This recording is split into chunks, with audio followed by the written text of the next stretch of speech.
Bonjour à tous, bienvenue dans cette nouvelle émission de Marseille en parle, la première de 2021.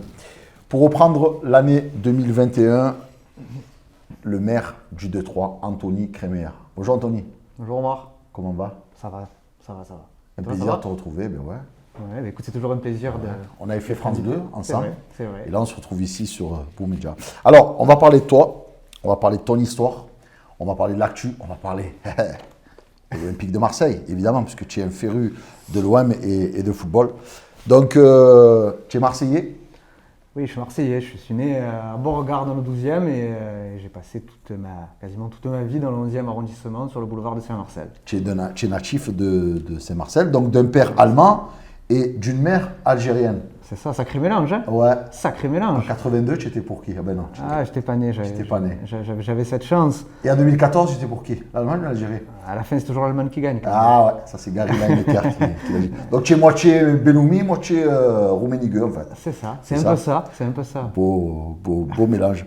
Donc ton enfance, tu la passes dans le quartier de Saint-Marcel, où ton papa avait un bar. Ouais, le bar de l'avenue. Le bar de l'avenue, ouais, Ouais. très connu à Saint-Marcel. En face de Point Chaud. Et tu as passé beaucoup de temps donc, sur les terrains de foot avec tes amis. Tu étais plutôt bon élève hein, à Ouais, l'école. plutôt bon élève, Ouais. plutôt bon élève. À la grande fierté de mes parents, j'étais plutôt bon élève. Et tu étais fier d'être chaque année réélu délégué par tes camarades de classe. Ouais, j'ai toujours été élu délégué de classe.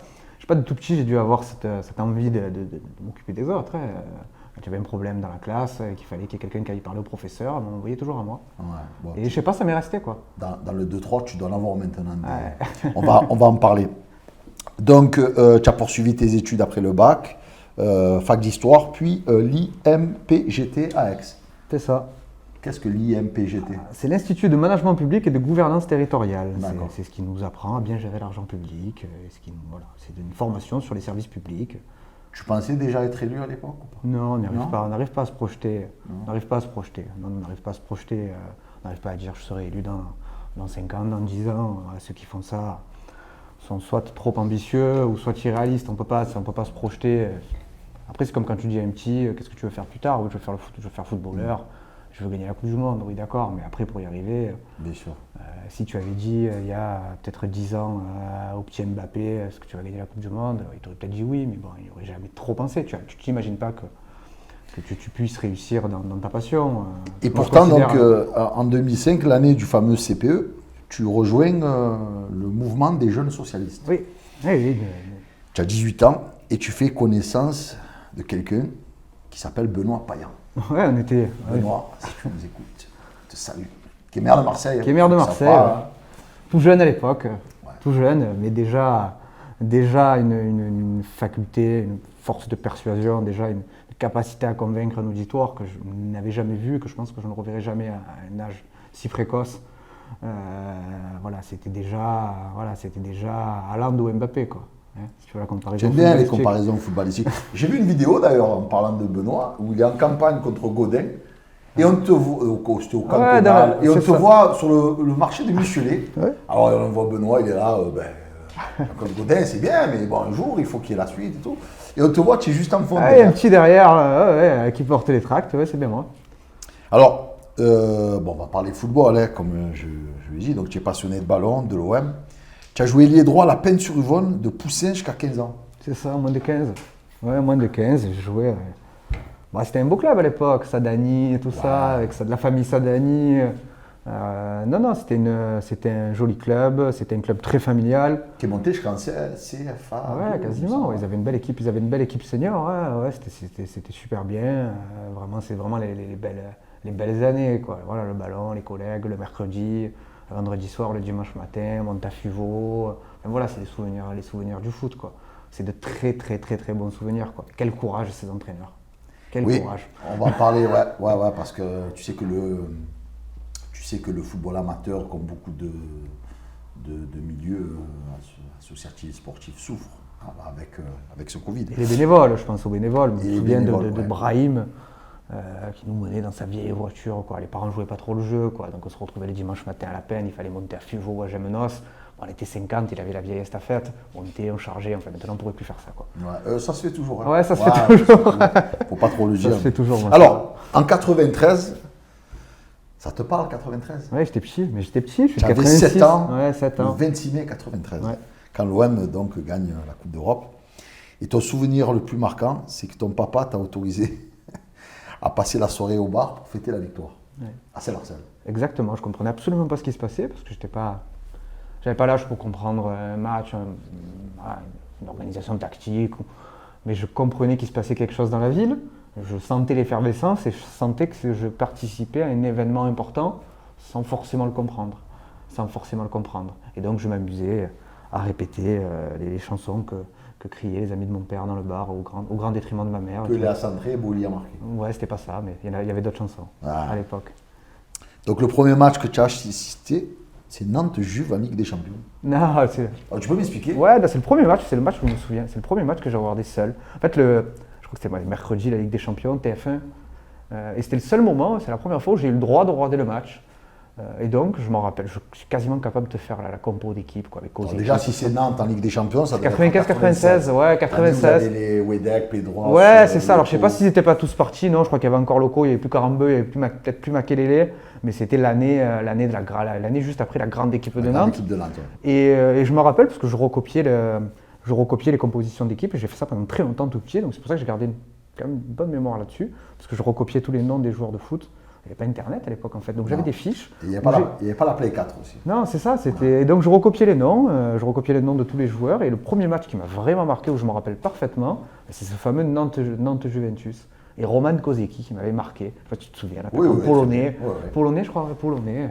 Ouais, Kozeki, c'était un polonais. Voilà, et c'était cette époque, moi, c'était Nantes, Monaco, nous on était en D2, mais on n'avait pas les matchs de D2. On venait de remonter en 96. Oui, ou alors on revenait juste de remonter, c'est ça. C'était Lechkov, Kopke, Malucci, Franceschini, Gravelaine. Il est bon, ce Anthony. Alors, tu as été abonné aux Winners, puis aux Fanatiques dans les années 2000, et tu as fait des déplacements de supporters avec de Tchal à Monaco. Bon, Monaco, c'est 2 fois Monaco, Trencorail. Lyon, et tu as fait Milan. Ouais, j'ai fait l'AC Milan en Ligue des Champions. On fait un partout, je crois que c'est Nyang qui marque en phase de groupe. Phase de groupe. Avec à l'époque Lucho. Ouais, c'est ça, l'époque de Lucho, tout ça. Tu étais un grand fan de Ravanelli. Ravanelli qui était surnommé Pena Bianca. Ravanelli. Qui veut dire la plume blanche. Et oui, Ravanelli, c'était je crois qu'il arrive de Middlesbrough. C'est ça, il arrive de Middlesbrough, je crois, quand il arrive. Mais moi, j'avais en mémoire la grande équipe de la Juve, parce que ça m'avait quand même si j'étais petit, mais c'est vrai que c'était la grande équipe de la Juve. Lombardo, Deschamps, Conte, Vialli, Ravanelli. Et c'est la première vraie star, au-delà de Lechkov et de Kopke, qui étaient aussi des stars, mais Ravanelli, c'était vraiment la première star qui m'a fait vraiment rêver. Je me suis dit, à l'OM, il y a un mec que je voyais à la Ligue des Champions, que je voyais le mercredi soir en Ligue des Champions. Si je te dis Rabé Sambratana, tu penses à quoi? Au penalty, 99. Mais on ne se rappelle pas du but de Maurice. Est-ce que tu te rappelles dans ce match? On se rappelle, magnifique, il est merveilleux ce but. Je crois que c'est un des plus beaux buts de Maurice à l'OM, mais tout le monde se rappelle du penalty sur Ravanelli et tout le monde oublie. Non, parce que ça avait fait couler beaucoup d'encre. Bien évidemment, mais lié le penalty, il tape dans le pied. Tu dois te rappeler, Courbis avait dit on va transférer Ravanelli. Bon, il a fait du bluff à la Roland. Roland, si tu m'écoutes, il avait dit on va le transférer parce qu'après, ce qu'il y a eu, c'est que chaque fois qu'il tombait, il n'y avait plus de personne. C'était assez terrible, mais c'était vraiment en 98-99, c'était une très très belle équipe. Et tu te souviens de Bologne aussi? Bologne, c'est magnifique. Bologne, je crois que c'est le match le plus vibré, le penalty qui est retiré, mais je crois que ça avait duré une éternité pour moi. Une éternité pour moi. Qui avait transformé. Qui avait transformé 2 fois. Après, ça finit en pugilat avec Blondo qui met des coups de tête au CRS. Blondo, il a mis. Patrick Blondo, il a mis un coup de tête. CRS avec un casque. Condé italien casqué. Extraordinaire. C'était presque romantique. Il y avait le fils de Courbis. Il avait taqué. Je ne savais pas ce qu'il faisait. Bagarre. Bagarre, Luxet. Et on avait vu combien de suspendus? Je crois 4 ou 5 pour la finale à Moscou. Il y avait Amada Jambé qui jouait pas, mais que pareil. Il était pris. Je crois qu'en finale, il n'y avait pas Dugarry, il n'y avait pas Ravanelli. Il n'y avait pas Dugarry. Il n'y avait pas Luxet. Je crois pas qu'il y avait Blondo. Enfin, on était sacrés. On était amoindris. Et puis en finale. Et puis la grande équipe. Crespo, Chiesa, Thuram, Véron. Buffon dans les cages. Buffon, Cannavaro. Cannavaro, on t'a vu. T'as vu te shooter dans rappelle-toi, ce reportage. En tout cas, on le voit, tu n'es pas passionné pour faire semblant, tu es vraiment passionné. et connaisseur. Alors, on va revenir sur le football, on va parler politique. Et bien sûr, parler de Benoît Payan, puisque tu es plus qu'ami avec lui. Comment ça se passe quand tu as on va parler des municipales. Comment ça se passe quand tu as ces élections municipales? Est-ce que tu sais que si Benoît gagne, il va te laisser la mairie ou ça s'est décidé après? Raconte-nous. Non, après, on me croit ou pas, on dis- s'imagine pas du tout ça. On s'imagine pas on fait les choses. Non, mais il y a des mairies, on savait clairement que par exemple. Pourquoi tu le savais que Martine Vassal allait perdre sa mairie? Non, moi je sais. Tu sais, dans la vie. C'est moi qui pose des questions, c'est pas toi. Non, mais il y avait des mairies où on savait plus ou moins, parce qu'il y a le cumul des mandats, parce que, voilà, on savait plus ou moins que Benoît, bon, c'était particulier, mais on savait que dans certaines mairies, par exemple, ça n'allait pas être le candidat, puisqu'il y avait le cumul, etc. Voilà. Et Non, toi, mais te concernant, alors, le 2-3. tout ça, ça se prépare pour que c'est pas Benoît qui décide de me mettre parce que c'est mon ami. Ça se passe pas comme ça en politique. Il faut aussi que tu arrives à faire tes preuves. Il faut que tu sois accepté par un collectif. Il faut que tu sois accepté par des colistiers. Il faut que les Ah non, c'est pas ce que j'ai dit, Anthony. Voilà, non, mais je sais, mais il faut que Ah, je t'explique le d'accord. process. Il faut Oui, que oui. quand tu arrives dans une campagne, tu sais pas comment ça va se passer. Tu sais pas comment tu arriveras à gérer un rapport de force. Tu ne connais pas encore tous les élus qui seront sur la liste. Tu sais, les municipales, c'est une espèce de check-up là, hein. On met des bleus, des rouges, et puis on essaie de faire une forme d'alchimie. Des fois ça marche, des fois ça marche pas. Printemps Marseillais, ça a marché. Tout le monde est arrivé à faire passer l'intérêt supérieur de la cause, en tout cas de la volonté de renverser la ville, avant des intérêts particuliers. Je ne l'ai jamais vu. Ce qui s'est passé dans le Printemps Marseillais, au-delà du fait qu'on arrive à gagner la ville, je n'ai jamais vu de telles relations entre les élus. Si aujourd'hui tu te promènes dans les rangs du Printemps Marseillais, tu es incapable de savoir qui est communiste, qui est socialiste, qui est écologiste. Pourtant, ça n'a pas toujours été simple, Anthony. C'était Mais- même très compliqué au début, quand même. Oui, non, en fait, oui et non, parce qu'on partageait l'objectif. Déjà, quand tout le monde a le même objectif, c'est déjà bien que personne tire dans les pattes de l'autre. Donc à partir du moment où on a fixé collectivement un objectif et que tout le monde joue vraiment le jeu, après le chemin pour atteindre cet objectif, il n'est jamais trop compliqué. Mais si ça vient contre mes intérêts, ben, je suis capable de dire c'est pas à mes intérêts de passer en premier, mais c'est à l'intérêt général. Et ça a vraiment fonctionné comme ça. Non, parce que qu'Anthony, tu le crois ou pas, il faut- je n'ai jamais vu ça. J'ai fréquenté des appareils Ouais. depuis que j'ai 18 ans, je n'ai jamais vu de telles relations entre les gens, de relations sincères, une volonté d'avancer ensemble.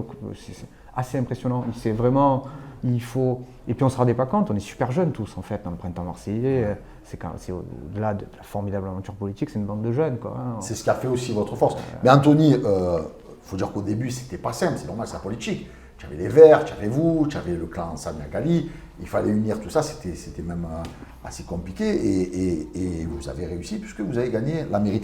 On va revenir sur toi. Toi qui es un enfant des quartiers Est, tu n'aurais pas aimé faire tomber la petite équipe de Valérie Boyer? J'ai jamais milité dans le. J'ai jamais milité drôle, dans hein. le chapitre. Jamais. J'ai tracté une seule fois en bas de mon avenue. J'y arrive pas en fait. J'y arrive pas. J'y arrive pas parce que les gens me connaissent là-bas, mais voilà, comme le petit Anthony, quoi. J'aurais du mal à être objectif en fait. Ah ouais? J'aurais du mal à être objectif, c'est mon quartier, quoi. J'ai pas de. Quand on est élu, on est là pour servir l'intérêt général, bien évidemment. On n'est pas là. Le problème, si j'avais fait de la politique là où j'ai habité, j'avais construit ma vie, tu es pris par plein de choses. Tu as ta famille, tu as tes amis.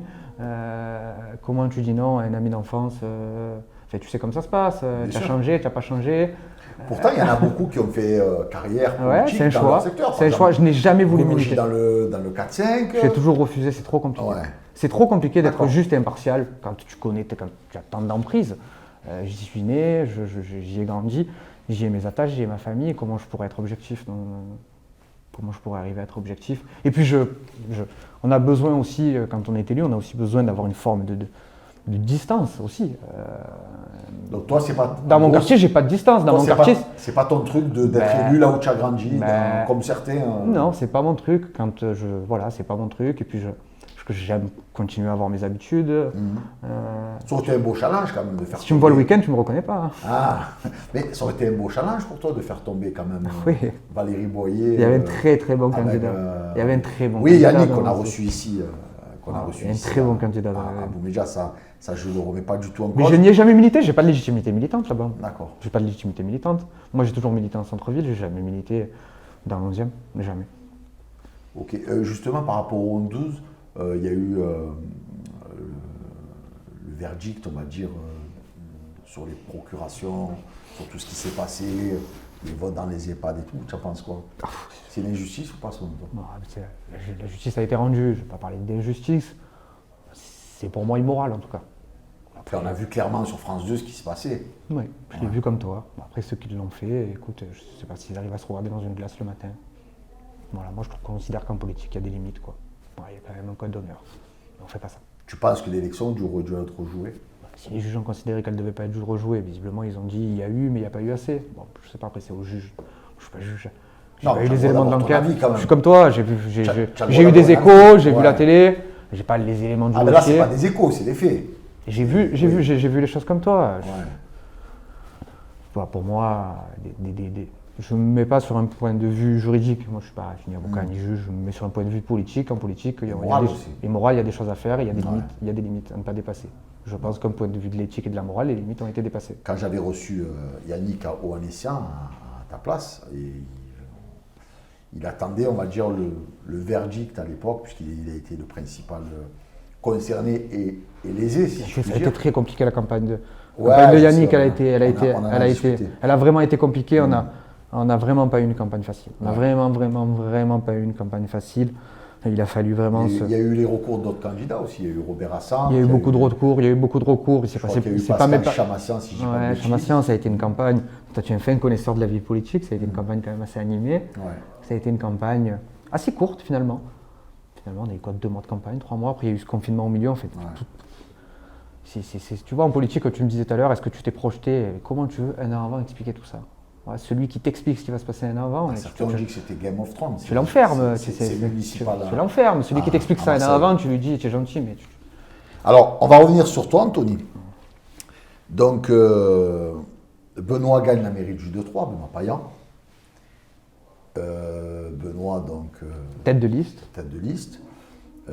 Benoît qui est directement adjoint au maire. Et tu te retrouves propulsé, on peut dire ça, tout jeune. C'est comme les petits jeunes quand tu rentres, tu sais, avec, ils n'ont pas le nom encore derrière. Juste le 33 derrière. Ah, ça te plaît, ça. Et tu te retrouves donc maire du 2-3. Alors, il faut que tu racontes comment ça se passe. Parce que le 2-3, c'est compliqué aussi quand même. Population, c'est de grandes difficultés. C'est du quartier, le plus pauvre d'Europe. Je ne veux pas stigmatiser. On ne stigmatise pas, mais à un moment donné. Je ne veux pas que ce soit réduit à ça le 2-3, mais oui. Absolument pas, non. Et d'ailleurs, il y a des gens extrêmement formidables dans le 2-3. Je ne vais pas les citer parce qu'il y en a beaucoup et je ne voudrais pas en vexer. C'est eux qu'il faut vraiment mettre en avant. Au niveau des associations, au niveau des habitants, au niveau de tout ça, il y a des gens formidables. Mais est-ce que tu sais pourquoi, par exemple? Parce que c'est un quartier qui a tellement été abandonné, gauche et droite confondues, pendant des années, par les politiques publiques. Quand tu es abandonné par des politiques publiques, eh ben, tu as une forme de débrouille qui s'organise. Et donc, c'est un secteur qui, en réalité, il y a un vrai maillage associatif, il y a un vrai maillage de gens de terrain qui se sont auto-organisés. Ouais. Et donc, finalement, le fait d'arriver dans un secteur qui a été abandonné pendant tant d'années, ça a permis de créer, au contraire, une forme de... Les gens sont très résilients, les gens se sont organisés. Et donc, moi, je n'arrive pas dans un endroit où il n'y a rien. Au contraire, il y a déjà un maillage, il y a des gens qui savent faire, il y a des gens qui ont une vraie expertise. Et moi, en tant que maire, c'est aussi de mettre en musique tous ces acteurs. Il y a une réalité, Anthony, c'est qu'il y a beaucoup de pauvreté. Certains disent que le 3e, c'est le quartier le plus pauvre d'Europe. Moi, les seuls chiffres objectifs que j'ai, c'est que dans le 3e, j'ai 53% des personnes qui vivent en dessous du seuil de pauvreté, qui sont recensées. Ouais. Voilà. Alors, comment on fait quand donc, tu es élu, comment on fait quand on gère un secteur où on a à la fois, on va le dire, beaucoup de pauvreté, de misère, de logements insalubres. Tu arrives, toi, quand même, c'est costaud. Tu as à côté, dans le 2e, des nouveaux trucs tout neufs qui se montent avec une autre population. Comment on fait quand on est jeune comme toi, qu'on arrive parce que toi, tu arrives, tu limites... tu subis, quoi, entre parenthèses. Je ne suis pas responsable. Mais je n'ai pas le caractère à subir trop longtemps les choses. Quand je subis, c'est que malheureusement tu arrives. Je ne suis pas responsable, mais après, une fois qu'on a dit qu'on n'était pas responsable, tu sais, les gens, au bout de C'est comme si au bout de la quatrième défaite hypothétique consécutive de Sampaoli, il explique que c'est la faute de Villas-Boas. On lui dira tu es bien gentil, mais maintenant tu es là, c'est ta faute. Mais moi c'est pareil, si tu veux, une fois que pendant un mois tu as dit j'arrive, il y a une telle urgence que les gens n'acceptent pas que tu dises je suis pas responsable en fait. Les gens ils s'en foutent que tu sois responsable ou pas, ils ont raison en fait. Oui, tu es élu, tu es maire, donc c'est débrouille-toi. Voilà, c'est débrouille-toi, tu as voulu le faire, tu as voulu le job, tu te débrouilles. Après comment on fait? On se relève les manches, on sachant que tu n'as pas de gros moyens, puisqu'on sait aussi dans quel état financier vous avez trouvé la ville de Marseille, que les mairies de secteur finalement, ils ont toutes les doléances, mais ils n'ont pas les moyens qui vont avec. C'est-à-dire que toi, tu as tout le monde, tous les gens, toi comme les autres maires de secteur, mais que malheureusement, tu n'as pas... Alors comment ça se gère ça? Ça se gère par la pédagogie, mais ça se gère aussi par le volontarisme. Comme je t'ai dit, je n'arrive pas, je ne me résous pas à dire je suis pas compétent. Voilà, je veux dire, le problème de propreté, je te prends le problème de propreté par exemple. Une personne sur deux me parle des problèmes de propreté. Qui sont la gestion, la métropole. C'est la métropole. Ça fait 20 ans, depuis 99 je crois, les gens pensent toujours que c'est la mairie. Toujours dans la rue, on vient me voir en me disant Monsieur le maire, c'est sale. Je leur explique que depuis 99, c'est la métropole. C'est pas quelque chose qui est récent, quelque chose qui a 25 ans, qui a 20 ans, 21 ans. Une fois que j'ai dit ça, c'est pas moi, c'est les autres. Bon, les gens, ils l'ont entendu, puis ils nous ont pas élus pour qu'on leur dise. Tu as été impacté, toi, par la grève en plus? Grève, moi j'ai fait vacances de Noël, avec des gens qui, par colère, me jetaient des poubelles dans la cour de la mairie, quoi. Surtout quand tu es responsable de rien, que tu appelles la métropole et que tout le monde est quasiment en vacances, que tu es tout seul dans la mairie avec des feux de poubelle dans tout le panier parce que les gens n'en peuvent plus et qui mettent le feu aux poubelles, que tu as peur que les bâtiments brûlent. Oui, tu te... Alors, on rappelle, c'était une grève d'une société privée. D'une société. Comme quoi, l'appel au privé, c'est pas forcément la solution, non plus, c'est pas non plus un gage d'efficacité. Tu es pour toi que les mairies de secteur récupèrent une partie du nettoiement ou pas? Moi, je suis pour avoir le plus de compétences possible. Après, c'est toujours pareil, si on a les compétences, il faut les moyens qui vont avec. Donc ça, c'est une discussion qu'on doit avoir, c'est une discussion que le maire de Marseille devra avoir. Moi, à titre personnel, je suis plutôt favorable à ça. Moi, je préfère avoir la gestion, comme de toute façon les gens pensent que c'est moi, je préfère avoir les moyens. Oui, parce qu'à un moment, on a un décalage. Bien sûr. Le gars qui le maire, de la métropole... C'est le maire de... Oui. Alors, j'ai plus en tête, mais de Châteaurouge, je crois. Gilberti, non, c'est pas ça? Non, pas du tout. Gilberti, à la limite, c'est le président du conseil des territoires. Ouais. L'adjoint en charge de la propreté à Marseille, je n'ai plus son nom en tête. C'est le maire de Châteaurouge. T'imagines comme il est très concerné. Voilà. Donc, t'imagines quand je l'appelle pour lui expliquer que la rue est sale. sale. Ou l'avenue de la Belle de Mai, voilà. ou le quartier de la Belle de Mai soit sous les poubelles, limite, merci. Ça passe au premier des soucis. Voilà. Donc, mais c'est un problème quand même. Ouais, enfin, oui. C'est comme si je transpose à Paris, c'est comme si la propreté de la ville de Paris était gérée par la mairie de je sais pas, oui. Ouais, même pas de Saint-Germain, ou même pas d'une petite ville, quoi, d'un village, quoi. Enfin, comment on peut accepter ça? Comment... Si c'est propre, il n'y a pas de problème. Mais quand c'est sale, qu'est-ce qu'on fait? À qui on parle? Et puis les élus, à la fin, plus personne n'y comprend plus rien. Ça déresponsabilise tout le monde. C'est pas moi, c'est lui. Gilberti, c'est pas moi, c'est la métropole. Ben là, ça a été un peu le cas. Hein. Voilà, et à la fin, c'est plus personne. À la fin, c'est plus personne. Alors, il y avait eu quoi, le 2, le 14... Non, le 2, 15... 15 et 16 qui étaient concernés. Franchement, tu te mets à la place des habitants. En plus qu'on avait mis vraiment, enfin je veux dire, la mairie, tu sais qu'on avait venu soutenir les commerçants, on avait fait de l'éclairage, nous dans le 2-3, on avait fait le bel éclairage, on avait dit les fêtes de Noël, les commerçants ils vont devoir travailler, on met le paquet quoi. Donc on avait fait les illuminations de Noël, on avait vraiment mis le paquet quoi. C'est des budgets sur lesquels on aurait pu revenir, mais on l'a pas fait, au contraire, on a dit on va soutenir les commerçants et tout, c'est les fêtes de Noël, ils vont travailler une fois dans l'année. On va mettre le paquet, quoi. Mais on fait ça, et puis on a une grève des poubelles, quoi. T'imagines, voilà, personne n'est venu, t'imagines les commerçants, quoi. Qui avaient une petite fenêtre, quoi. Ouais. Une petite fenêtre pour arriver à rattraper un petit peu l'année catastrophique. C'est compliqué. Je veux revenir sur ton intronisation. Comment ça se passe quand Mon élection. Hein? Mon élection. Ton élection, pardon, excuse-moi. Non, mais ton intronisation à la place de maire. Comment ça se passe quand tu es élu maire du 2-3? Humainement, ouais, politiquement, tu mesures rien en fait. Tu mesures pas du tout. Bon, si je te dis que c'est un jour comme un autre, tu me crois? Je te dirais, tu me fais du guirou là. Ouais, à part que c'est la première fois où il y avait mes parents m'ont vu en politique en fait. C'est la première fois. Toujours les parents ils s'en foutent. Et toi, l'enfant du 11e, l'enfant de Saint-Marcel, élu maire du 2-3, c'est particulier quand même. Ouais, c'est un secteur. Moi pendant très très longtemps milité. De toute façon, j'ai toujours milité en centre-ville, donc c'est avec le 2-3, c'est un secteur symbolique, oui, c'est un secteur symbolique. Je ne sais pas quoi te dire, c'est de la fierté, d'une forme de saut dans le vide. Quand tu gagnes une élection comme ça, tu n'imagines pas le lendemain, quoi. Il y a l'avant et l'après, quoi. Ta vie change. Tu arrives, je suis arrivé avec ma polo fracassée à la mairie, je me suis garé comme d'hab, et tu ressors chez maire, quoi. Et ça se passe en 2 heures, quoi. En 2 heures, Alors toi, c'est particulier parce que l'ancienne maire, Lisette Narducci, elle est dans ta majorité. Ça doit être, alors que c'était ton adversaire. c'est les charmes de la politique, quoi. Oui, bien sûr. Mais, politique, on s'affronte, on se combat, et puis après, non, mais ça doit être particulier. Et puis après, il y a quelqu'un qui gagne, voilà, il y a un gagnant, il y a un perdant, et puis après, voilà, il faut accepter. C'est pas courant que la personne avec qui tu étais en concurrence, on va dire, non, en effet, c'est pas campagne, se retrouve. En tout cas, les habitants du 2-3, eux, ont été clairs et ils ont fait le choix de l'indépendance, donc il n'y a pas de sujet là-dessus. Les habitants du 2-3 ont voté pour le changement. C'est comme si tu retrouvais. Ils auront du changement. C'est comme si tu retrouvais Villas-Boas avec. Ouais, je n'ai pas la comparaison là. Ouais, c'est ça. Je ne sais pas comment on pourrait faire. Ouais. Non, je fais comme toi. C'est ça, oui, tu fais les comparaisons, mais je ne sais pas comment on pourrait le comparer. C'est vrai que c'est assez particulier. Alors, bon, on a parlé de ton élection, on a parlé de Benoît Payan, mais Benoît, il va être avec nous tout le long de cette émission, puisque dernièrement, il y a eu la vaccination au Stade-Vélodrome. Oui. Alors, tu peux nous en parler un peu de ça?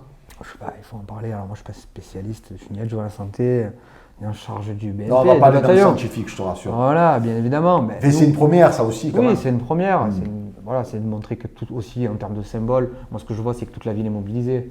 Voilà, toute la ville, tout le corps social de la ville, toutes les institutions, tout le monde est mobilisé pour que tout le monde ait le plus rapidement possible accès à un vaccin, pour qu'on puisse continuer à vivre. Je ne sais pas si tu as vu les images en Israël. J'ai vu, ouais. Enfin, voilà, tu as vu en Israël, ça y est, ça repart, quoi. Voilà, bon, je crois qu'il faut qu'on arrive à sortir de ça, il faut qu'on puisse recommencer à aller au restaurant, il faut qu'on puisse recommencer à vivre, quoi. C'est très très dur pour tout le monde, quoi. Ça devient vraiment très compliqué, quoi. On le voit tous, quoi. Enfin, ouais, surtout que toi, tu es maire d'un secteur où il y a beaucoup de restaurateurs, puisque tu es dans le... Je suis fils de commerçant, donc si tu veux, je sais parfaitement, c'est un sacrifice d'être commerçant, tu sacrifies ta vie dans ton commerce, quoi. C'est ta vie, ton commerce. C'est trop. Tu comprends les revendications des commerçants? Je les comprends, oui et non, je suis responsable politique, non, mais je les comprends bien sûr qu'humainement, à leur place, bien sûr que je les comprends, mais je suis aussi un responsable. On ne peut pas se permettre de laisser se propager un virus en disant je m'en fous tant que moi mon commerce fonctionne. C'est irresponsable de dire ça. C'est irresponsable de laisser fonctionner tout ça.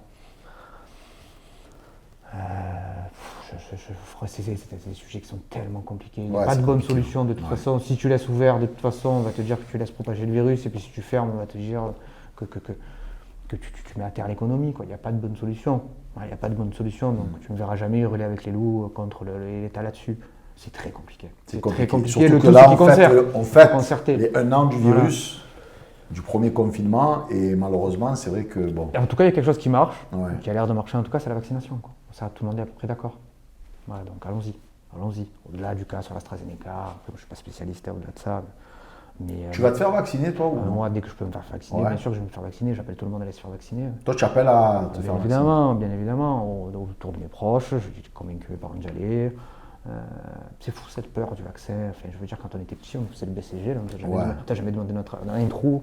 Oui, c'est pas la même chose. Après, il y a des effets secondaires. Mais pourquoi tu crois qu'on n'avait pas d'effets secondaires? Non. Peut-être différent. Non? Et quand tu as déjà pris un Doliprane, tu as vu ce qu'il y a écrit dessus? Enfin, je sais pas, on prend plein de trucs. Enfin, je sais pas, et tout le monde fume des clopes. Enfin, je sais pas, bon, ça va, quoi. Moi, je vais au McDo, on boit des clopes, on fume des clopes, on boit du Capri Sun. Non, mais je te dis ça parce qu'il y a des élus qui ont dit que eux, en tout cas, ils n'appelleraient pas à se faire vacciner. Ils ne se vaccineraient pas. Bon, après, c'est un choix, si les gens. Bien sûr. Mais moi, j'ai pas de. Moi, je fais confiance, tu sais, aux marges. Qui tu veux que j'écoute? Moi, j'écoute mon médecin. Voilà, mon médecin, je lui fais confiance. Parce que je fais confiance au médecin. Si j'écoute pas mon médecin, qui j'écoute? Des gens à la télévision, des gens sur Internet. Et le gouvernement, tu penses qu'ils sont à la hauteur pour gérer cette crise ou tu penses qu'ils sont complètement dépassés? C'est tellement facile de te dire qu'ils sont complètement dépassés, ils sont nuls, mais qu'est-ce qu'on aurait fait à leur place? Tu te prends ça, tu as le choix entre laisser se propager le virus, mettre à terre l'économie, confiner, pas confiner. Bon, en même temps, Tony, les Français sont compliqués. Mais c'est ce que je te Quand il dis. n'y a pas de masque. Voilà. Pourquoi il n'y a pas de Et masque? après, on ne veut pas le mettre. On ne peut pas le mettre. Le vaccin. Pourquoi il n'y a pas de vaccin? Dès qu'il y est, Voilà. on ne veut pas se faire vacciner. Bon. Tu vois Ça, ce que c'est je veux dire? typiquement français. Hein. Voilà, c'est ingérable. De toute façon, tu feras toujours des mécontents. Eux, ce qu'ils doivent garder en tête, c'est bien évidemment garder une forme de cohésion nationale et essayer de protéger notre première responsabilité, c'est de protéger les gens. D'abord, voilà. D'abord, on protège. Voilà. Alors moi, je te suis sur les réseaux sociaux et je vois que tu es beaucoup sur le terrain, tu es un élu de terrain. Tu fais pas de bruit, c'est-à-dire que quand il y a des élus qui prennent un selfie dès qu'ils inaugurent une plante, Non. toi tu es beaucoup, parce que moi, je connais pas mal de gens dans ton secteur, mais je sais que tu es beaucoup sur le terrain. Comment ça se passe avec cette crise auprès de Déjà, c'est compliqué tes le terrain. administrés? Quand tu étudies le terrain, c'est compliqué. Moi, Ouais. tu sais, j'ai une relation très charnelle aux gens. Je suis très méditerranéen. Moi, j'ai besoin de te toucher, j'ai besoin de te sentir, j'ai besoin de te regarder. J'ai besoin de te regarder dans les yeux, d'avoir confiance en toi. Et je suis très tactile. C'est très compliqué. On a des masques. Les gens ont peur de parler. Les gens sont, Ouais. c'est très très compliqué. C'est assez contre-intuitif avec la politique. La politique, c'est aimer les gens, être proche des gens. Moi, c'est comme ça que je fonctionne, quoi. Et je ne peux pas le faire. Donc, j'essaie bien évidemment d'être sur le terrain, mais être sur le terrain. Avec un masque à 3 mètres de distance, tu ne te comprends pas, tu es obligé de lever le masque. Enfin, c'est très très très compliqué, mais alors et pourtant j'essaie d'y être tous les jours. Je déteste être au bureau, je suis bien sur le terrain, je suis bien en contact des gens. Moi, c'est ce que j'aime faire. Moi, je suis un homme de terrain, c'est ce que j'aime faire. Mais c'est vrai que Comme on disait, c'est compliqué. Comment dire, le secteur où tu es élu, la misère, tu es confronté tous les jours. Tous les jours. Des situations qui humainement sont vraiment très compliquées. Quand tu vois les enfants, tout ça, c'est... Même les punaises de lit à l'école. Ouais, les Alors où punaises- ça en est, ça, cette histoire? Les punaises de lit, c'est très compliqué. Tu sais, je suis jeune père de famille, donc Ouais. je n'ai pas la même approche. Et je suis très très sensible aux enfants, quoi. Tu te prends la misère, quoi, quand tu as un père de famille qui te mène sa petite, qui me bouffait, quand je te dis manger par les punaises de lit. Il m'a posé sur le bureau, manger, littéralement manger. Humainement, tu n'es pas prêt à ça, quoi. Humainement, tu rentres le soir chez toi, il faut vivre un peu avec ça, quoi. Donc il faut, voilà, je sais pas, il faut arriver à le gérer, quoi. Ça, c'est vraiment pas facile. La misère, les enfants, tout ça, c'est vraiment pas facile. Parce qu'ils viennent te voir à toi, quoi. Si tu es un peu leur dernier espoir, quoi. Alors quand tu gères, si tu veux, si c'est pour parler d'un terrain de boule, bon, ça va, quoi. Il n'y a pas des enjeux. Et quand tu as des situations où humainement c'est lourd, et que tu peux rien faire, à toi le soir, tu rentres chez toi, bon. C'est ce qu'on disait tout à l'heure, en fait. Maire de secteur, c'est compliqué. Ouais, parce que des fois, tu es impuissant. Des fois, même avec moi, je suis plein de volonté. Tous les matins, j'ai envie de... Mais des fois, tu n'y arrives pas, quoi. Des fois, tu n'y arrives pas. Et pourtant, tu t'es pris, c'est toi qui t'es pris la première... voilà. Alors, tu pourrais dire, bon, ben, ça va, après, ça passe. Mais non, en fait, tu vis un peu avec ça. Il faut... Alors, les plus anciens nous disent, il faut te blinder, quoi. Il faut te blinder parce que c'est normal que c'est très compliqué. Tu es souvent, quand tu es dans des quartiers pauvres, confronté à ça, quoi. Mais moi, j'ai pas forcément envie de me mettre une armure, quoi. Faut arriver à rester des humains, quoi. Donc il faut arriver tout en se protégeant aussi, parce que tu peux pas non plus prendre toute la misère du monde, alors que sinon tu es dépressif au bout de 6 mois, quoi. Ouais, donc c'est une forme d'équilibre à trouver, mais c'est ce qui est le plus dur, c'est ça, quoi. C'est quand tu es confronté aux enfants, ou tu as une petite qui vient, qui te dit on est 5 dans ma chambre et je veux une chambre pour moi toute seule. Ou chez moi il y a des rats, c'est une petite de 5 ans qui vient te dire ça, quoi. Qu'est-ce que tu veux lui dire à la petite, quoi? Aidez-moi, monsieur le maire, bon. Aidez-nous, bon.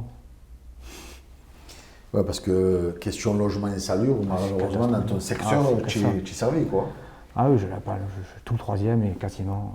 Tout le troisième est dans le territoire de la SPLIN, considéré comme l'habitat très dégradé. Tout le troisième, l'intégralité du troisième arrondissement. Alors, en parlant de ça... Donc il y a eu beaucoup de lumière sur Noailles et tout ça, mais moi c'est Noailles, dans tout le troisième en fait. Ouais. Alors, Benoît Payan a rencontré le président de la République. Est-ce que justement, toi, tu as pu, pour ton secteur, mais pour la ville, au niveau du logement insalubre, est-ce que vous avez pu avoir des garanties ou des promesses sur des budgets à débloquer pour justement pour lutter contre en tout cas, il y a une volonté de l'État. Tu as un Marseillais sur 8 qui vit dans un habitat qui est dangereux pour lui. Ouais. Le président de la République ne peut pas rester insensible à ça, mais l'État avait déjà, au-delà du fait que le président ait rencontré le maire de Marseille, bien avant ça, l'État avait pris conscience du problème. À partir du moment où il y a eu les événements de la rue d'Aubagne et les morts, l'État a tout de suite compris qu'il y avait un problème à Marseille, qu'il fallait qu'ils reprennent la main. Donc c'est un processus qui va être long, parce qu'il faut rattraper en quelques Les années. 300 policiers de Darmanin, ils sont arrivés ou c'est... Non, je suis c'est incapable du de te vent, dire. c'est du Non, ça peut pas être du vent. Darmanin ne peut pas venir faire une annonce. Ouais. Et pas. Non, non. Après, je sais pas quand est-ce concrètement qu'ils vont arriver. Je sais pas, c'est pas mes dossiers. Mais je crois qu'il manque 900 policiers à Marseille. Si on voudrait avoir. Pour une ville normale, on devrait avoir 900 policiers de plus. En plus, tu as l'évêché juste à côté de ta mairie. Oui. Alors, on va parler olympique de Marseille, hein, parce que c'est le sujet qui te parle. Benoît Payan veut vendre le stade. Tu en penses quoi, toi? Moi, Il a dit, je ne le vendrai pas à Panzani ou au Qatar. Moi, je pense que déjà le stade, alors je sais pas s'il faut, c'est le Marseillais qui parle ou le supporter de l'OM. Déjà le Marseillais en a marre de payer des impôts pour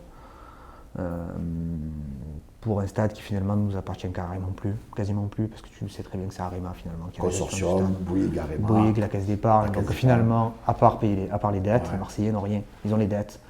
Donc en fait, le Marseillais, on a souvent parlé ici, dans Marseille on parle, le Marseillais a payé le stade, mais il ne lui appartient pas. en Non, tu peux même plus, je crois que je sais même plus si tu peux faire la fête des écoles. fait. Non.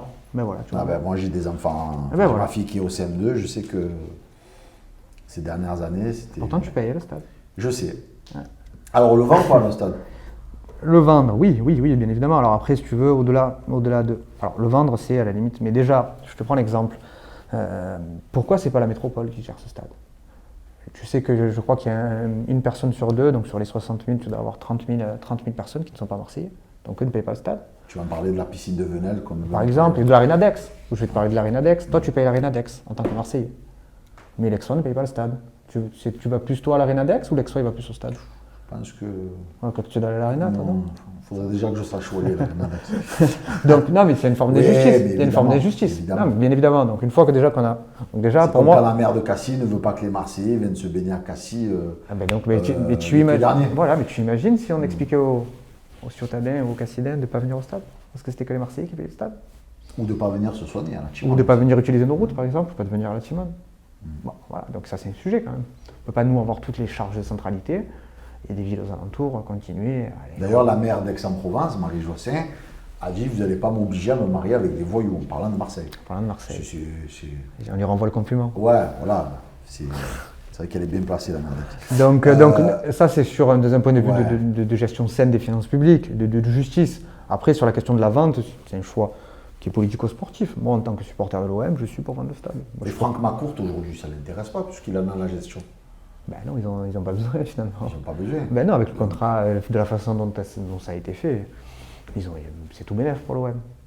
Parce que l'idée du maire de Marseille... Ils font ce qu'ils veulent dans le tu- stade, tu ils font me ce qu'ils dis si veulent, je comprends. ils ont la gestion, L'idée, ils c'est paient un de- loyer. Ouais. L'idée, c'est de vendre le stade pour après peut-être financer des écoles, financer Bien évidemment, des mais ça- projets pour les Marseillais. Ça nous coûte quasiment 10 millions par an. T'imagines 10 millions, c'est 2 écoles, quoi. On fait 2 écoles par an, on rentre dedans. Pour la caisse d'épargne et Bouygues, bon, ça va quoi. Et tu dis quoi donc à ceux qui te disent non, on ne vend pas? C'est quoi l'intérêt de pas le vendre? Il est Ça déjà fait vendu. partie des objets de famille. Il est déjà vendu, il appartient à la caisse d'épargne et à Bouygues, le stade. À qui est-ce qu'il appartient? Toi, c'est les dettes qui t'appartiennent. En tant que Marseillais, il t'appartient plus le stade déjà. Tu Donc- penses qu'il faut augmenter le loyer? Bien évidemment. Bien évidemment. Bien évidemment. Bien sûr. Bon, je n'ai pas les chiffres en tête, mais bien évidemment qu'il faut augmenter le loyer. Le loyer est trop bas. Alors, je vais profiter que tu es de la majorité municipale. Il y a un racheteur ou pas pour l'OM? Moi, je Non. me tue à dire que c'est du pipeau. Je suis complètement d'accord. Tu es Alors, d'accord déjà, je vais te faire une confidence. Les Saoudiens, les Russes. Toute la journée, moi, mes collègues, ils m'envoient des textos. Dino et tout. Vas-y, et tout, on dira rien et tout. Je t'en ai envoyé un, moi aussi. J'ai voulu Je savoir. vous jure, il n'y a rien, quoi. Il n'y a rien. Je crois que c'est du vent, tout ça. Bon, Et quoi, Benoît Payan, il a été très clair. il y a a 3 dit, journalistes. Il n'a jamais reçu de... Jamais. Voilà. Jamais. C'est qui? Il y a 3 journalistes qui le répètent sur Twitter, non? Ouais. Ouais, il y a quoi? Bon, on connaît les noms, quoi. Bon, ça va. Pour ça, on a compris qu'ils avaient des followers, quoi. Ça va. Non, il n'y a rien. Donc là, je ne vais pas te dire au nom de la ville de Marseille, mais... Non, non, moi je parle pas pour la ville de Marseille. Mais, hein. mais bon, ces fameux Saoudiens qui veulent racheter l'OM, c'est toutbidon.com, on peut le dire. Voilà, la team OM, c'est toutbidon.com. En tout cas, moi j'en ai jamais entendu parler. Et franchement, si des Saoudiens avaient vraiment envie de racheter l'OM, bon, il y a quelques indications quand même. Alors ça surfe, là. Alors, c'est le prince, c'est pas MBS, c'est le prince. Salman. Ouais, où on voit sa vidéo où il explique sur son bateau qu'ils ont sauvé son fils à la timone, tout ça. Ça, c'est vrai. Voilà, mais Il a financé. Voilà. Mais ça s'arrête là, en fait. Il a financé une partie du oui, pôle. Voilà, sans doute, du voilà, pôle. Bon, de la donc Timone. on part de ça. Ouais. On explique que les Saoudiens veulent racheter l'OM. Bon. Et je sais pas, après, il y a toujours eu l'OM. Rappelle-toi, moi, j'étais petit, un été, il devait arriver Recoba, un été, il devait arriver Batistuta, un été, il devait arriver Nakata, un été, il devait arriver. On devait être Nakata, racheté. on l'a eu, hein. Non, mais l'autre, Hidetoshi. Pas Koji. Nakata, on se souvient. Non, le vrai de Nakata. On se souvient de son Non, pas non, de danse. le vrai, à Saint-Etienne, c'est parce qu'il y avait la neige. Ouais. Oui, on a eu même aussi Jacques Kachkar. Ouais, il y a eu Kachkar. Ouais. Enfin, non, mais alors, le Kachkar, à la limite, il est au moins venu, mais il y a toujours eu des rumeurs folles à l'OM. Enfin, toujours des trucs. J'ai une info, je connais un mec. Alors maintenant, avec Twitter, mais je te rappelle, même avant qu'il n'y avait pas Internet, on a toujours entendu, je connais quelqu'un à l'OM, le frère de l'autre m'a dit que. Alors, je crois que c'est très marseillais tout ça. Toi qui es un fervent supporter depuis toujours, tu en penses quoi de tout ce qui s'est passé à l'OM, la commanderie, la démission d'Hérault, Jorge Sampaoli qui arrive derrière, juste avant Longoria qui est intronisé président. Alors tu comprends le mal-être des supporters? Ben, je suis un supporter. Eh oui. Donc je ne m'excuse pas, mais je comprends. Je suis un responsable politique, la violence n'a rien à faire, ça n'est pris à des salariés, quoi. C'est inadmissible, quoi. Enfin, franchement les mecs. Et puis ceux à qui on s'en est pris, c'est les joueurs quand ils sont sortis, c'était Alvaro, c'était machin, les mecs qui sont sortis pour parler aux supporters, ils se prennent un truc. Franchement c'est complètement, c'est pas intelligent quoi de faire ça. Même Longoria. Même Longoria, les mecs qui sortent, ils viennent pour parler, ils se prennent des trucs. Enfin, Ouais. on fait pas ça. Franchement on fait pas ça. J'ai regardé, je sais pas si tu as regardé sur l'équipe TV la vidéo de. Oui, j'ai vu. Ouais. C'est Ouvrard, visiblement, qui avait filé les bandes. Et il y a quelque chose qui n'est pas relevé, c'est que tu vois les supporters qui protègent immédiatement.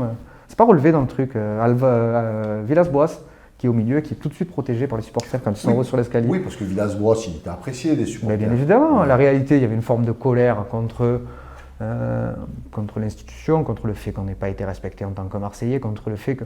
Je crois qu'on a perdu un peu le rapport au foot, quoi. Le président, il a parlé de beaucoup de choses, pas beaucoup de football, quoi.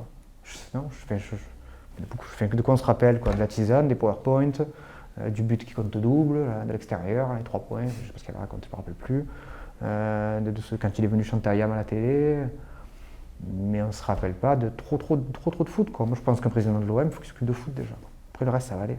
Les supporters ils savent très bien le faire, ils savent très bien supporter, on ne les a pas attendus, quoi. Voilà. Et donc Pablo Longoria a été nommé pour président. moi, Pablo Longoria, c'est un mec de ballon. Tu en penses quoi, toi? C'est un mec de ballon, Longoria. Voilà. Pour moi, c'est les Anglais disent Wonder Kid, non?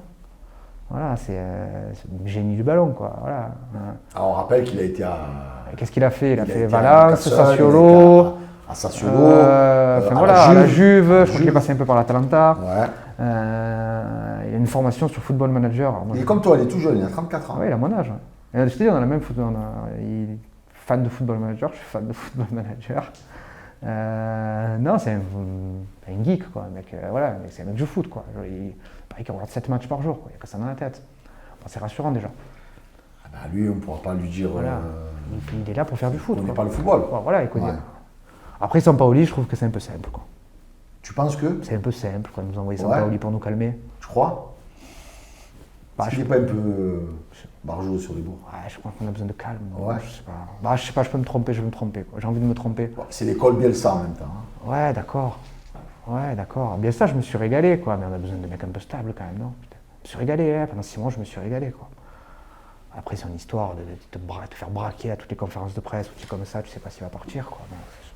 Surtout qu'il ne regardait même pas les journalistes. Ouais. Ça a été... Là, j'ai aimé le personnage, si tu veux, mais j'ai gardé quand même un sentiment assez mitigé, quoi. Cette espèce de c'est une forme d'extrémisme, quoi, pour Bielsa, quoi. C'est comme ça, il a la particularité. Il a marqué son passage, mais il n'a rien gagné à l'OM. Il n'a rien gagné. Mais il ne peut pas gagner, Bielsa, en fait. Il est trop extrémiste. Il ne fait pas de compromis. Il ne fait jamais de compromis, Bielsa. Jamais. Et d'ailleurs, j'ai vu ce qu'il disait sur Sampaoli. Il disait Sampaoli est meilleur que moi parce que lui, il a l'intelligence de faire des compromis. Moi, non, j'arrive pas. J'ai un blocage, quoi. Ouais, il bluffe un peu. Comme ouais, il bluffe un peu. Après, Sampaoli, franchement, je sais pas. On a tous vu, j'ai vu l'interview de Nasri. Il dit qu'il gardait son chien. Bon, il est bien, il est tatoué, il a l'air sympa. Il a bien fait jouer le Chili. Il met des t-shirts en taille S. Ouais, il met les t-shirts moulants, les petits polos moulants. Non, mais il a le truc, quoi. Il y a une forme de grinta. Ah, c'est sûr que quand tu as vu... Voilà, moi, c'est ce que je reprochais à Villas-Boas. Une forme de... je sais pas, c'est pas du racisme social que je vais faire, mais une forme de. Voilà, c'était Villas-Boas, quoi, bien coiffé. Je le suivais sur Instagram, quoi, voilà. On est beaucoup Aix-en-Provence. C'est un peu Michel, quoi, tu vois, un peu. Ouais. Non, mais dans l'idée, mais Enfin, meilleur Villas-Boas, footballistiquement, quand même. mais dans sa vie, Ouais. tu sens que le football, c'est pas sa priorité, quoi. Tu trouves? Ouais. Il a fait des choses intéressantes, quand même, Villas-Boas. À l'OM. Ben, il t'a quand même qualifié en Ligue des Champions, tu n'étais pas qualifié depuis 8 ans. Ouais. Ça va quand même, ça Il y en va. a d'autres qui se sont cassés les dents. D'accord, mais pourquoi l'OM, ils n'ont pas être en fait, je sais pas. Bon, après, il y a eu le Covid, la saison était arrêtée, mais enfin, bon, il a fait. Non, mais j'ai pas été fan non plus de Villas-Boas. Ouais. Non, ça m'a pas fait rêver. Non, mais ça fait longtemps qu'il n'y a plus personne qui me fait rêver comme entraîneur de l'OM. Je crois que le dernier, c'est Gareth, quoi. Je le disais tout à l'heure, est-ce qu'on peut dire d'Anthony Crémière que c'est le Bouba Camara du printemps marseillais? Non, parce que Bouba Camara, c'est le Révélation, meilleur. C'est le meilleur de l'équipe. Non, mais c'est plus Ouais. la révélation, Bouba Camara, c'est le meilleur de l'équipe. Je suis pas le meilleur de l'équipe. C'est le patron, Camara. Ça y est, c'est le patron. C'est le patron. C'est un des. Ouais, le patron. si on considère que Thauvin et Payet. Non, arrête avec ça. Ils ont pas. Arrête, Omar. Mais tu vas pas laisser finir. Arrête. Si on considère que Thauvin et Payet, ils n'ont pas le rendement qu'ils devraient avoir, avec Alvaro, il fait partie des plus en vue. Ah, c'est Camara le taulier. Voilà, tu vois ce qu'il dégage sur le terrain, il lâche jamais rien. Ah, il est plus de chez nous, quoi. Enfin voilà, il y a un truc, quoi. Il y a vraiment un truc, quoi. Il a gardé la tête sur les épaules. Puis j'avais à son âge, quoi. Moi, je le regardais, mais déjà, je l'avais. Parce que moi, j'aime bien regarder les équipes de jeunes et toute l'OM, quoi. Je me rappelle, même avant la Gambardella, quoi. Tu voyais que lui, quoi. Sur le terrain, jeune, tu le vois de suite. Et quand il est bon, quand tu en vois qu'un sur le terrain, tu vois, il est au-dessus, quoi. Il était au-dessus. Et en plus, c'est Marseillais. Et en plus, c'est Marseillais, Il est mais de la même s'il est. Soude, dans le De la neuvième. Soude, ouais. Ouais. Et il était physiquement, techniquement. Il était. Je me rappelle, peut-être il devait avoir 15 ou 16 ans, les premiers matchs que j'ai vus, je regarde un peu, tu sais, les matchs de jeunes. Tu voyais, il jouait la tête en l'air, il pouvait jouer. Tu sais, quand tu as le meilleur de l'équipe, que tu le mets libéraux, attaquant, numéro 10, qui fait tout, quoi. Ben, c'était ça, quoi. Ben, on a tous fait ça. Ouais, Quand on a. Et quand tu as le penalty, tu le mets au goal, quoi. Ah, c'est ben, aussi le carrément, meilleur. carrément. Avec Camara, c'était ça, quoi. Tu sais qu'il a été sélectionné en équipe U21. Ouais, en U21, et j'ai bon espoir que T'as Didier vu cette Deschamps. équipe, là, de U21, quand même, belle équipe. Ah, c'est du lourd, c'est du très lourd. Mais bon, attends, il faut attendre, hein, parce que tu sais. Sur le papier, c'est D'antité, impressionnant. moi, des générations qui Ouais, mais étaient. celle-là. Voilà. Mais j'espère que Deschamps le prendra pour le groupe. Bah, Deschamps, tu sais, je suis pas fan non plus. Il est très arrêté. Tu sais, Deschamps, avant de faire sortir un Ouais, titulaire. mais il gagne. Il gagne. Eh ouais, il gagne. Il gagne. Ouais, il gagne. On se retrouve dans quelques instants pour la deuxième partie de Marseille en parle.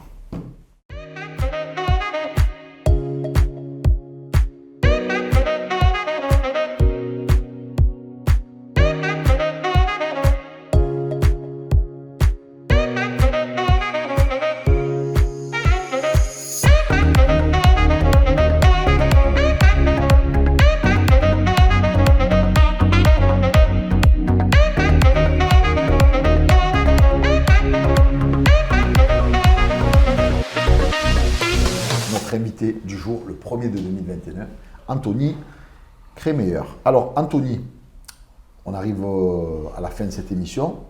On va parler vite fait de politique et départementale. Est-ce que tu penses des fois, en 3 ans le matin? J'ai pas de barbe. Tu n'as pas de barbe? Ah, pas mal. Pas mal. Tu m'as fait une panenka là. Bon, c'est bientôt, c'est l'échéance. Ouais, c'est future. une échéance. Non, plus sérieusement, c'est une échéance qui est importante.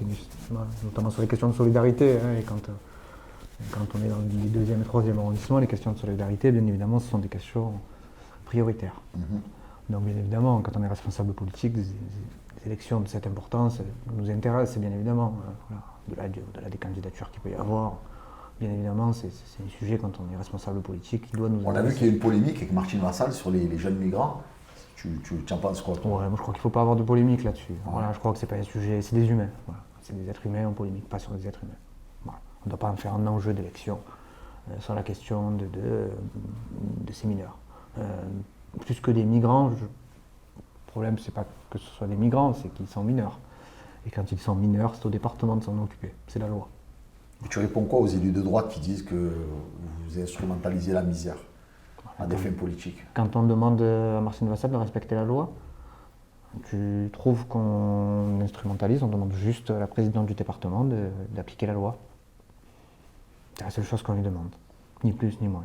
Est-ce qu'il y aura une union de la gauche, un printemps marseillais bis pour les départementales ou Comme je t'ai dit, le printemps marseillais, ça a été une construction politique hors norme, sans précédent. Je pourrais en parler des heures. Vous en avez inspiré d'autres en France, hein? Ouais, c'est fou. C'est un exemple quand même. Hein. Ouais. Oui, on est cité un exemple. Voilà, après, il faut avoir été à l'intérieur du printemps marseillais pour comprendre comment ces gens qui sont tous venus d'horizons différents sont arrivés à vivre ensemble, ils sont arrivés à gagner la deuxième ville de France, avec des gens qui n'avaient pas d'expérience politique. On dirait Aimé Jacquet qui parle. Hein. On dirait Aimé Jacquet quand il a gagné la Coupe du Monde. C'est vrai. 98. Il faut muscler son jeu. Non, le printemps marseillais, on ne pourra plus jamais refaire ce qu'on a fait. Ça, on peut essayer de le reproduire à l'éternel, on n'y arrivera plus. Les conditions ne sont jamais les mêmes. Après, tu penses qu'au contraire, c'est pas... Tu ne peux pas reproduire exactement les mêmes choses. Il n'y a pas le même enjeu, il n'y a pas la même volonté. Il y avait une forme de... Pourquoi on arrive à construire le printemps marseillais? C'est parce qu'on est plus haut, les plus forts, c'est parce qu'il y a déjà une forme de rejet. Et qu'on s'appuie sur cette forme de rejet pour offrir une alternative politique. C'est complètement différent dans les autres. Chaque élection. Vous avez montré aussi qu'en vous unissant, vous pouvez gagner aussi. Ça, c'est autre chose. Le fait de s'unir, bien évidemment. Le fait de l'union de la gauche, et moi qui suis membre d'un parti qui a œuvré tout au long de son histoire à l'union de la gauche, je ne cesserai tous les jours de me battre pour que la gauche soit unie, bien évidemment. Si la gauche n'est pas unie, elle perd. Quand la gauche est unie, elle gagne. Une fois qu'on a dit ça, il reste à le faire. Donc, bien évidemment, que la gauche soit unie, ça, c'est un préalable, bien évidemment. Après, le printemps marseillais, ce n'est pas seulement une union des gauches. C'est autre chose. C'est une construction politique qui est complètement différente. Le printemps marseillais, c'est construit contre les appareils, en réalité. Si tu vois... Si tu regardes exactement comme ça s'est passé le printemps marseillais, Sophie Camard, chez les Insoumis, n'était pas très soutenue. Michel Rubirola était exclu des Verts. Benoît Payan n'était pas forcément un odeur de sainteté au Parti Socialiste. Et pourtant, tous ces gens se sont mis Michel ensemble. Rubirola, elle a fait une sacrée remontada, on peut dire. Hein. Ouais, maintenant, elle est très aimée, mais elle a été suspendue des Verts. Avant de revenir. Avant de revenir. Et donc, si tu veux, c'était des gens qui étaient tous minoritaires ou en marge de leur parti, qui ont décidé aussi de se mettre ensemble. Pour construire quelque chose de plus grand qu'eux. On ne pourra plus jamais le refaire. Quoi. Tu peux essayer à chaque fois de refaire la même chose, mais ça marche une fois. Voilà. Ah ouais bon, ça marche une fois. Après, si je te dis maintenant on va faire le printemps régional, les gens vont dire ils sont bien gentils, mais à chaque fois ils vont nous mettre printemps. Il faut construire à chaque fois, il faut se remettre en permanence en question. Il y a des choses qui ont fonctionné dans le printemps marseillais, des choses qui n'ont pas fonctionné. On doit se servir de l'expérience qui a été celle du printemps marseillais pour continuer à faire ce qui a réussi. C'est-à-dire ce que je t'expliquais tout à l'heure, faire passer toujours en permanence l'intérêt supérieur au-delà des intérêts particuliers. Ça, c'est quelque chose qu'on doit garder. La volonté d'unir les gauches tout le temps. Voilà, après on ne pourra pas tout refaire, quoi. Bien évidemment. On a de l'expérience maintenant. On a un passé, et donc on va essayer bien évidemment de garder le meilleur de cette expérience pour essayer de le reproduire sur les régionales et sur les départementales.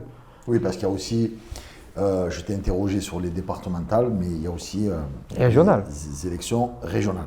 Alors, on va terminer cette émission avec un petit quiz. Hein, voilà.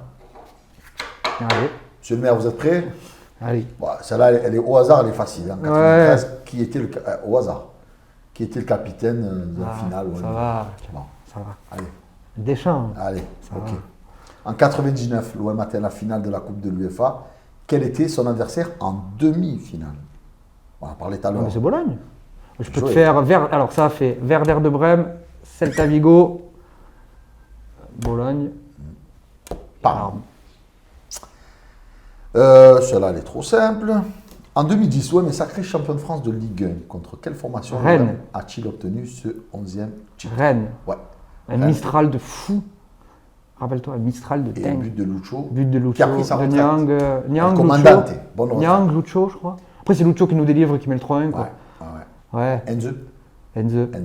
Bizarrement, je n'ai pas des souvenirs extraordinaires de ce titre. Parce que c'est Bordeaux qui le perd. En réalité, si tu regardes, c'est Bordeaux qui perd le titre. On n'avait plus gagné de titre depuis 1993. Quel Olympien a permis à l'OM de se qualifier en quart de finale de la Ligue des Champions en 2012? Brandao, non? Ouais. Et je sais pas contrôle du dos. Contrôle du dos. Exactement. Contrôle du dos contre l'Inter. L'Inter de Milan. Contrôle du dos. Il fait sans faute, il dit bon, hein, Anthony. Alors, le 10 juin 89, l'OM s'est posé 4-3 en finale de la Coupe de France face à Monaco. Oui. Manuel Amoros portait-il le maillot de l'OM ou de Monaco? 89.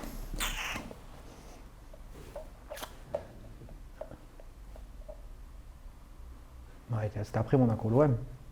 Il était à Monaco. Il a même marqué sur penalty. Et l'autre buteur de Monaco était Marcel Dib. C'est Lou, qui est venu ici. C'est Lou. Qui est de Saint-Marcel aussi. Qui est de Saint-Marcel. Tu vois, j'ai fait une erreur. Oui. Allez, dernière question. Parce que tu es trop fort, donc c'est pas rigolo. Alors. Et Papin fait la bise à Mitterrand, non? Ça, c'était en 89, ouais. Contre quel adversaire l'OM a-t-il disputé son 200e match européen? Bon, j'avoue, c'est pas évident comme question. Ouais, ça, je suis incapable de te répondre. 200e Bon, match, on va- vas-y, fais-moi un indice. on va la passer. Non, mais elle est pas. C'est trop compliqué. C'est face au club tchèque de Slovan Liberec en Slovan 2015. Liberec. Mais bon, celle-là, elle n'est pas. Alors, dernière question, allez, celle-là. En 2004, l'OM atteint la finale de la Coupe UEFA. Quel était son adversaire en demi-finale? Newcastle. Exact. Nous irons à Göteborg, nous les enfants du Vieux-Port. Exact. J'étais au stade. Ouais. Goodbye Newcastle. Avec un certain Didier Drogba. C'était, je crois, mon plus beau souvenir au stade, le but de Drogba, le deuxième sur le corner. Il faut que je fasse une émission avec les politiques les plus calés ballons. Et Anthony en fait partie. C'était une campagne, une très très belle campagne européenne. Liverpool, l'Inter. Avec Kamel Meriem, j'adorais Kamel Meriem. Marley. J'avais des joueurs en bois aussi. Flamini, Mdani. Tu te rappelles, on jouait en 3-5-2. Ouais, la révélation Mdani, Ferreira. de Dimitrius Ferreira. Mathieu Flamini. Ouais, Flamini qui fait les 6 derniers mois. Qui est devenu riche. Sylvain Ndiaye. Oui, qui est devenu très riche. En investissant dans l'acier. Ouais, dans l'acier, ouais. Voilà. Si vous voulez investir dans l'acier, apparemment, Sylvain ça Ndiaye. paye mieux que le laiton, l'alu et l'arbitre, tu t'en souviens? Pierluigi Collina. Pas bien, là, non, pas bien. Anthony, monsieur le maire, merci beaucoup. Omar, merci à toi. Un plaisir. Un plaisir partagé. Un plaisir. On se voit bientôt. À très vite. Et Allez, bonne continuation dans le 2-3. Je sais que c'est pas facile, non. Je sais que tu es un persévérant et bonne chance à toi pour tes mandats respectifs futurs. Merci Omar. Merci à tous pour cette première de Marseille en parle. Merci à Rafik, merci à Boumedjan. On se retrouve très bientôt pour la prochaine émission, la semaine prochaine, avec un nouvel invité.